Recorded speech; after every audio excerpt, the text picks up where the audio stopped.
From the Times and the Sunday Times, this is The Story. I'm Manveen Rana.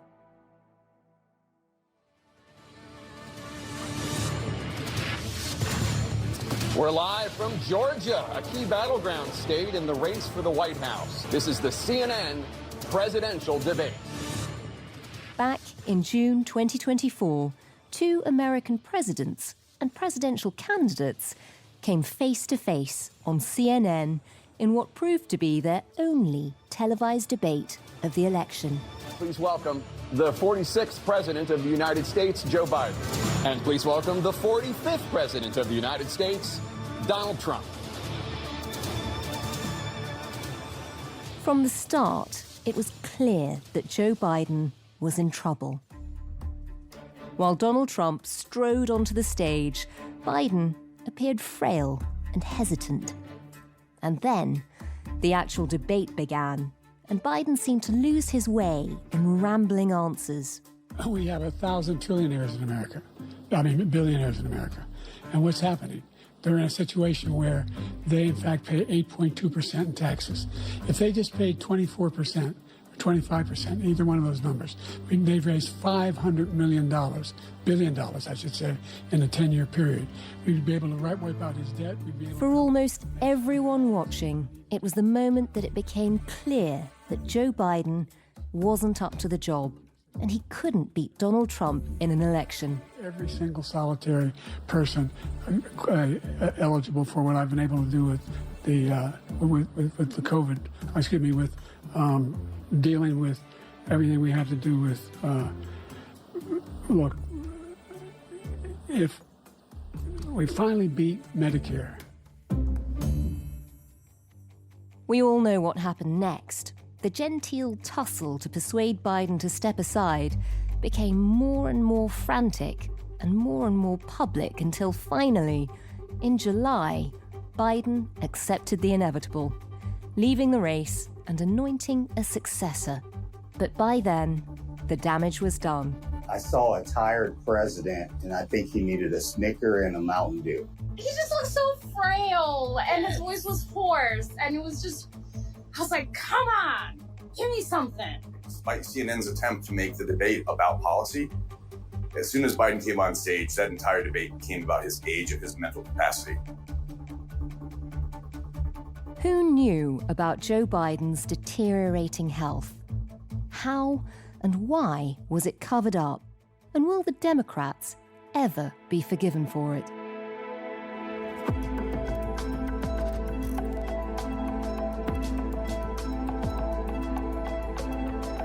The story today: did Biden deceive America?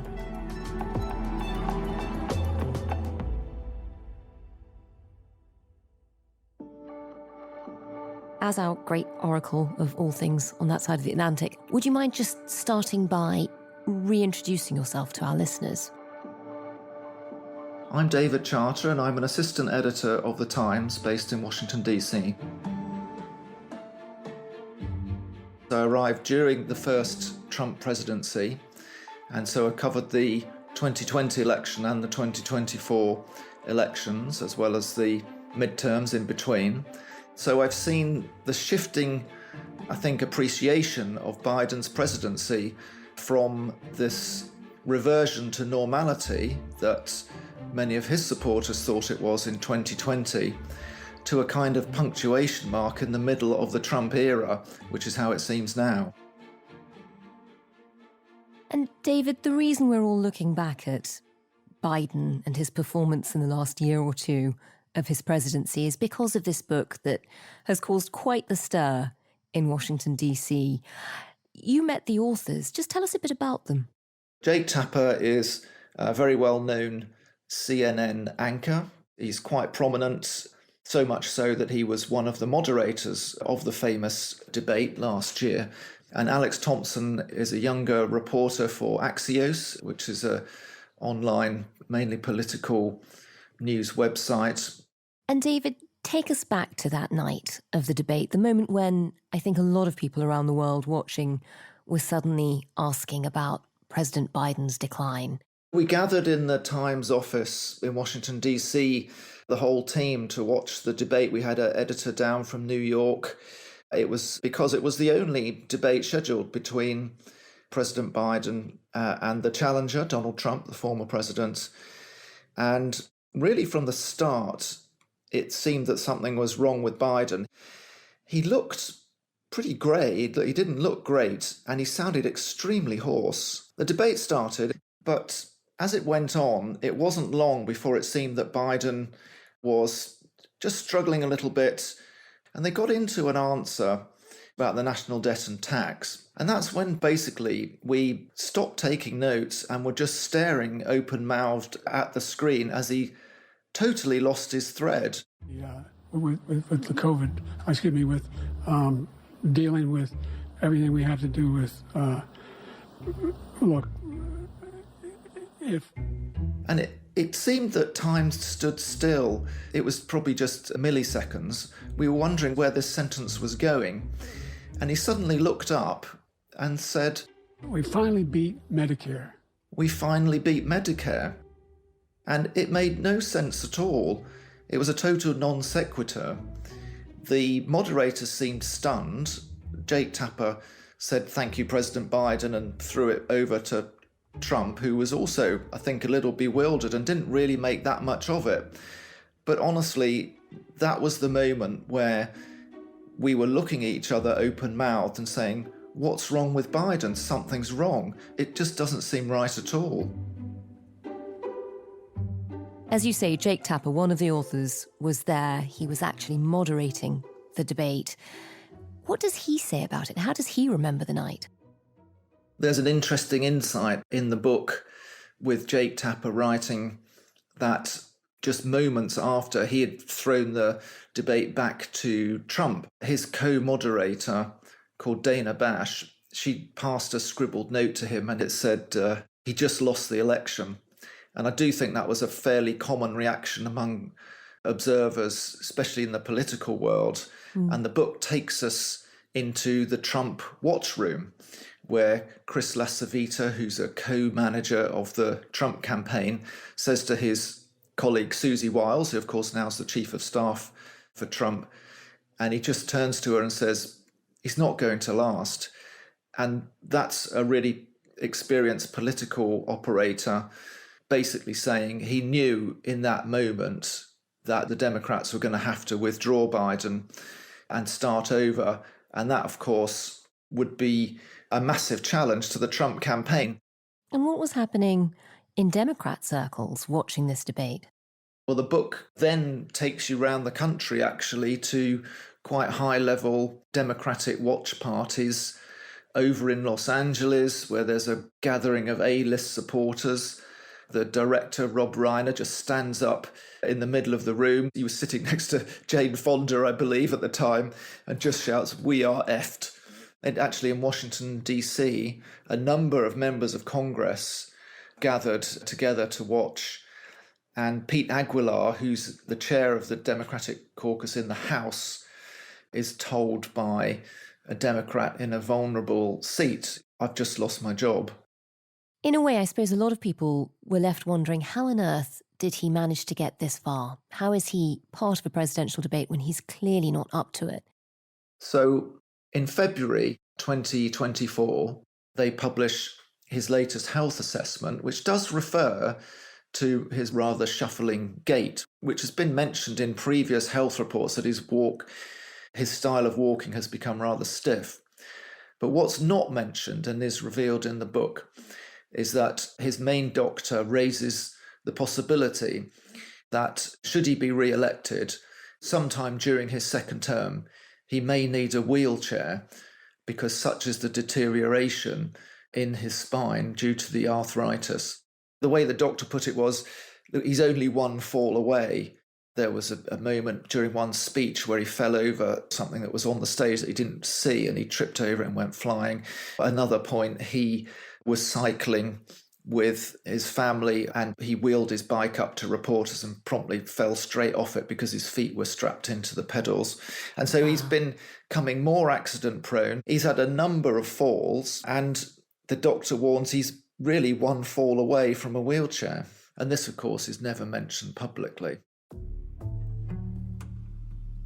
The one notable omission from the medical report in February 24 is, of course, there's no cognitive testing. And this is raised with the White House during a press conference, and his spokeswoman, Karine Jean-Pierre, has this line prepared. He passes a cognitive test every day. Every day. This is a very rigorous job, and the president has been able to do this job every day for the past 3 years. So that's how they dismiss calls for him to take some kind of cognitive assessment.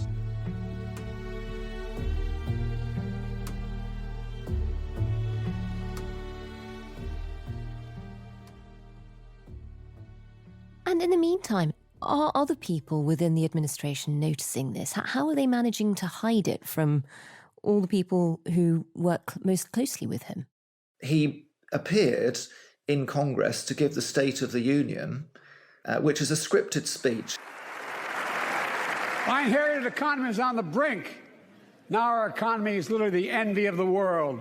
15 million new jobs in just 3 years, a record, a record. Unemployment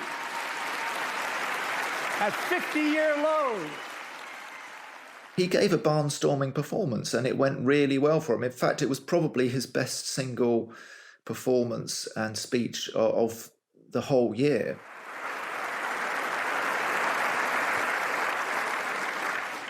Let me close with this. Yay. I know you don't want to hear any more, Lindsay, but I got to say a few more things. I know it may not look like it, but I've been around a while. When you get to be my age, certain things become clearer than ever. I know the American story. Again and again, I've seen the contest between competing forces in the battle for the soul of our nation.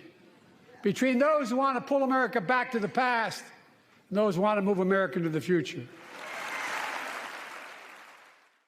And that was used as a counterpoint, I think, by those in the inner circle to say, yes, he's got some physical problems, but he's got no mental problems. Look at him. He just gave a brilliant State of the Union. The moment when it does really become apparent to the public, become a talking point again, is the Robert Hur moment. Just take us back. Remind us how that came about. In February 24, we get what's now known as the Hur report, and that's by an independent counsel called Robert Hur, who was appointed by Merrick Garland, the Attorney General, to look into Biden's retention of secret documents. You may recall that not only had Trump kept a bunch of documents from his presidency, so had Biden, it turned out. These had turned up in his political offices, but also in his personal garage in boxes. And so this was investigated independently. Was it potentially a crime? We interviewed the president and asked him about his recorded statement.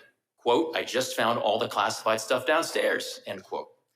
He told us that he didn't remember saying that to his ghostwriter. He also said he didn't remember finding any classified material in his home after his vice presidency. And he didn't remember anything about how classified documents about Afghanistan made their way into his garage. Robert Hur says he's not going to recommend a criminal prosecution. And here comes the punch in his report, because Biden is a sympathetic, well-meaning elderly man with a poor memory, and therefore a jury is unlikely to convict him. Oof. So here we have really an amazing insight from somebody who's not a senior Democrat trying to convince America to re-elect Biden. It's one of the very few objective assessments of the state of mind of the President of the United States. The White House swings into action to rubbish the Robert Hur report. Kamala Harris leads the attack. The way that the president's demeanor in that report was characterized could not be more wrong on the facts and clearly politically motivated, gratuitous. This was the moment that Alex Thompson, one of the co-authors, points to, that the White House really shifted from simply presenting its version of events or trying to correct things that were factually incorrect to really actively coming out on the attack and aggressively trying to tear down the character of Robert Hur. I asked Thompson about it and he said, we saw the White House communications strategy as trying to slime Hur as an unprofessional right-wing hack. And that was just clearly not the case. There is a small team around Biden, which is known internally to Democrats as the Politburo. And that perhaps tells you that it's a little bit more sinister. And it takes almost another independent, non-party member anyway to call it out again after the debate, after everybody's seen just how bad things are. And that's George Clooney. Just remind us what happened. Biden, of course, comes through the Democratic primary easily. He then has to start raising money. And it's becoming difficult to raise money because he's not doing many appearances.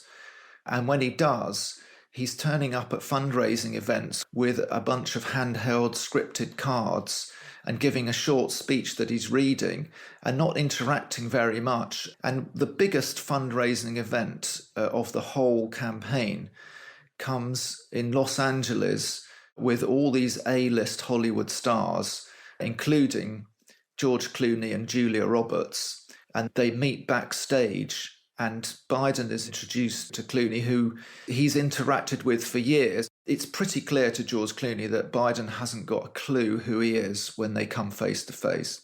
Wow. One of the most famous faces in America, and the president doesn't recognise him.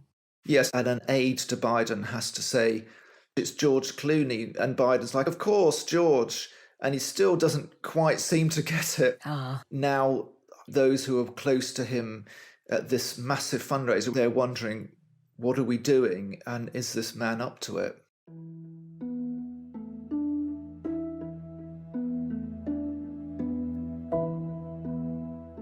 David, listening to that, I think for the public, we will have seen some of those events and been shocked that he was still hanging on.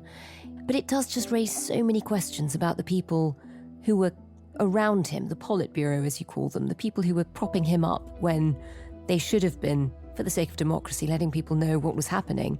There are two key people inside the inner circle who are basically propping Biden up at this stage. That's Mike Donnellan, who is a fellow Irish American who's been with him since 1981. He was his chief of staff for the first 4 years of his vice presidency. And he's basically the Biden whisperer who knows what Biden's thinking before Biden. And the other guy of note is called Steve Ricchetti. He again has been with Biden for a long time. He was the chief of staff for the second half of the vice presidency. On top of Donnellan's links and closeness to Biden, there's another amazing claim in the book, which is how much Donnellan demanded to be paid for his work on the re-election campaign. And the book says that he asked for $4 million for what is effectively 9 months' work. It's mind-blowing. It's mind-blowing. And we asked the authors, have you seen this? How do you know this? And they said they were told by several people, and they've put it to Donnellan, and Donnellan has refused to comment about it. $4 million is an extraordinary sum. Just give us a sense of how out of whack that is with what you'd expect to be paid for that role. The next highest paid person is the actual campaign manager, who's called Jen O'Malley Dillon. And she was paid $300,000 and a $100,000 bonus when he won the primary campaign. So she gets effectively 1/10 of that, and she's the campaign manager. I mean, I just think it is so shocking for people listening.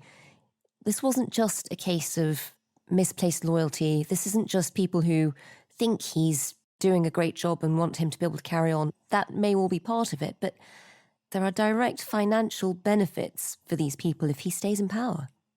Were you shocked when you realised all of that? I was really shocked. We're quite used to perhaps talking about the nepotism and graft of some in the Trump orbit. A lot is said on the Trump side about the bias of the media in Washington, D.C. And honestly, for them to miss this and to fundamentally, I suppose, not be looking for it is shocking. It really is. So that's his inner circle in the office who are pulling off this charade, making it look like the president is very much in charge, but just not very accessible. What about at home? Jill Biden is all in. She's appearing at Biden's side. She's the one who has the main speech at some of the events, even to the point of right at the end of his presidency. We talked about there was a cabinet meeting for about a year. It was in October 2023. The next time they convened a year later, Jill Biden was sitting at the cabinet table. So was this a case of somebody who just had blind faith in her husband? They've been through a lot together. And I think ups and downs of Biden's life and the extraordinary stamina that he'd shown to get to the presidency just can't be underestimated. And one explanation of why his ego just won't let him let go. Bear in mind, he lost his first wife and baby daughter in a car crash. He lost his eldest son to brain cancer. He nearly died himself from 2 aneurysms in the 80s. And moreover, there's another reason he's committed to run again, and that's his wayward son, surviving son, Hunter Biden. Hunter Biden has grabbed headlines himself over the years. How does he become a motivating factor for Joe Biden to hang on? So Hunter Biden is a whole other psychological case study in this Biden story, because he's become a real Achilles heel to Joe, whilst at the same time being absolutely essential to his mental state and mental well-being. The family has fought a very long battle to wean Hunter Biden off his addictions to alcohol and drugs, which Hunter Biden chronicled himself in a book where he revealed the lost months and years spent blowing an absolute fortune on wild living. And then, of course, he carelessly abandoned a laptop that was initially said by the Democrats to be Russian propaganda, but turned out to be his own laptop full of sordid photographs with alleged prostitutes and taking drugs, as well as a whole load of emails trying to do rather dodgy business deals. And so Hunter Biden's life had been a mess up until, really, Joe began running again in 2019, at which point Hunter Biden meets a new partner. Within days, they've got married. He has a child, a boy named Beau, after his late brother. And it seems that Hunter Biden's rehabilitation and rebirth on the other side of these years and years of drug addiction is totally linked to Joe Biden being back in politics and Hunter wanting to redeem and rehabilitate himself through helping out with the presidency and the re-election. So he fears if he doesn't stand again, Hunter Biden loses his purpose. So I spoke to Jake Tapper about this when we were talking about the book. And Tapper basically says you couldn't write this if you were Shakespeare. It's not just the burden of what Hunter's going through. This is Jake Tapper speaking. There's the terror for Biden that he's going to lose a third child, that Hunter is going to kill himself. In other words, part of the motivation to run is to give Hunter Biden the sort of purpose that will keep him away from a potential downward spiral that could lead him to kill himself. And that would be the third child that Joe Biden has had to bury.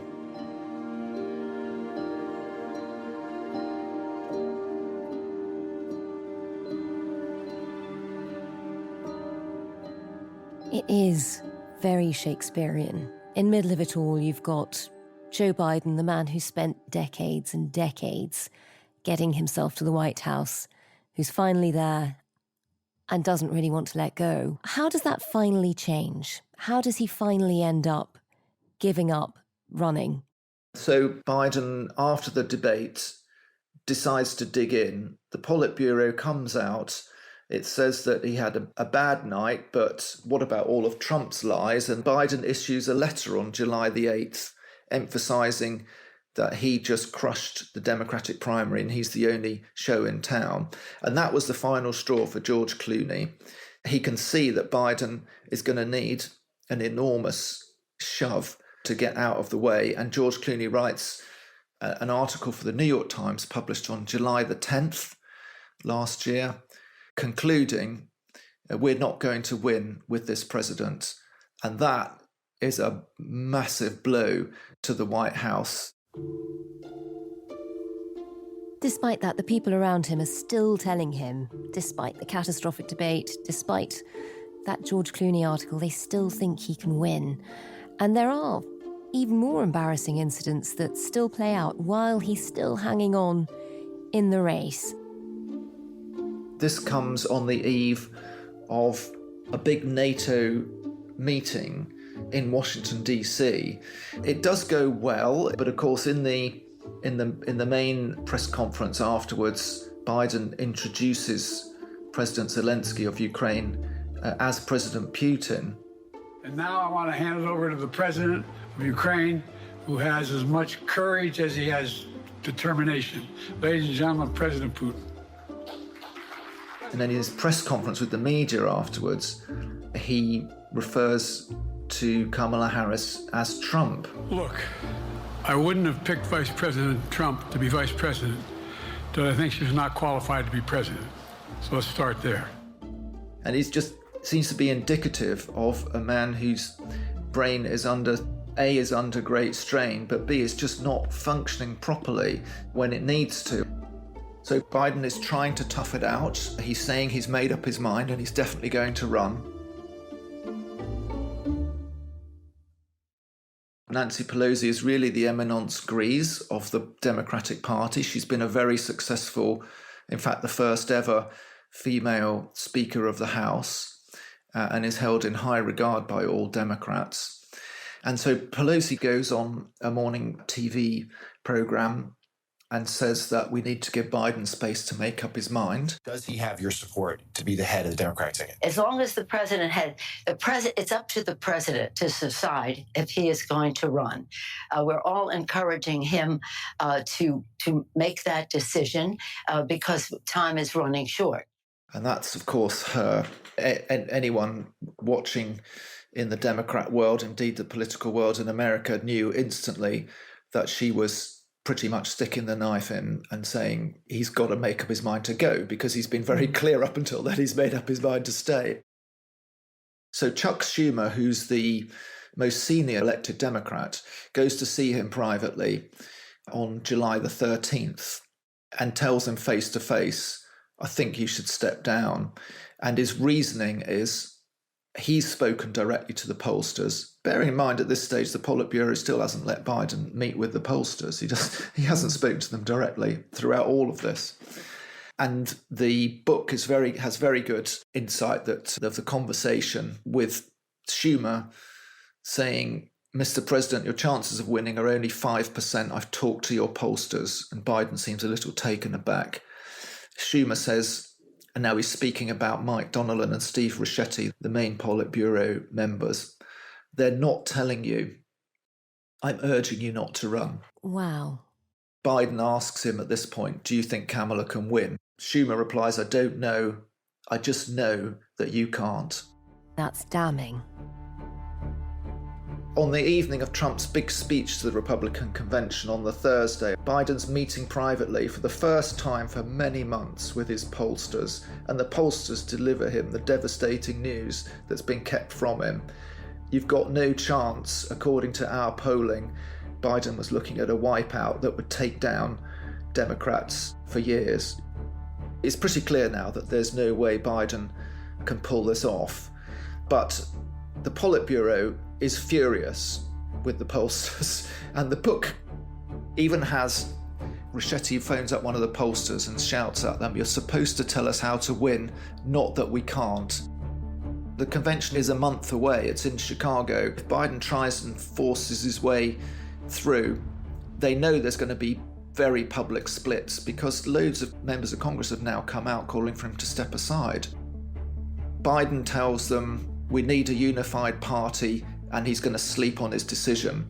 But Donnellan, who knows him better than anybody in the world apart from Jill, I suppose, apparently went home that night and wrote his concession letter because he realised that Biden had actually already made up his mind.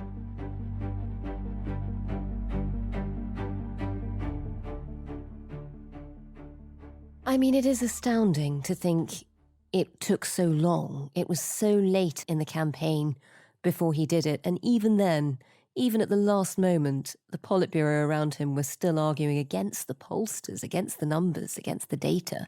Are there people there who still believe he would have won if he'd carried on in the campaign?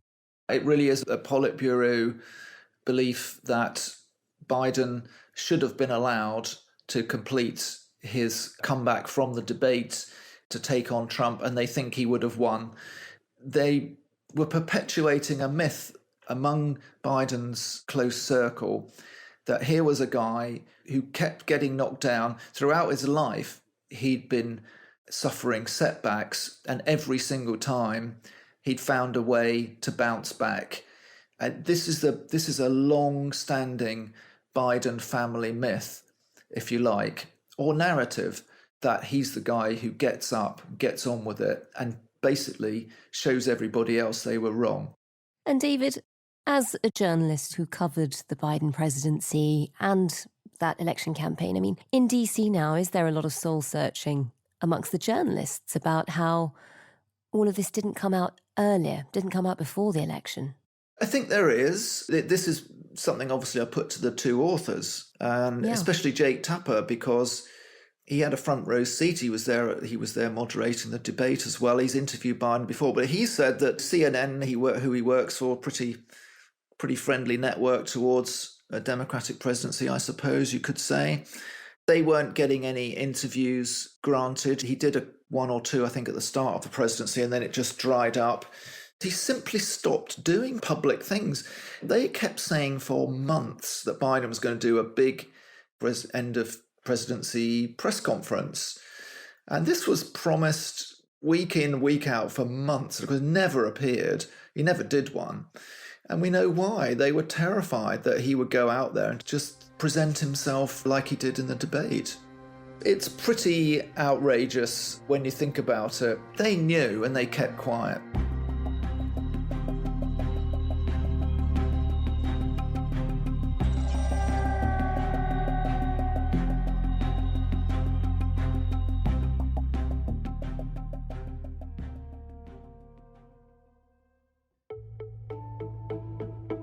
That was David Charter, assistant editor of The Times, based in Washington, D.C. And there's more reporting on that Biden book, Original Sin, online at thetimes.com. The producer today was Shabnam Grewal. The executive producer was Molly Guinness, and sound design and theme composition were by Maula Seto. If you can, do leave us a review wherever you get your podcasts. Thanks for listening. We'll be back tomorrow.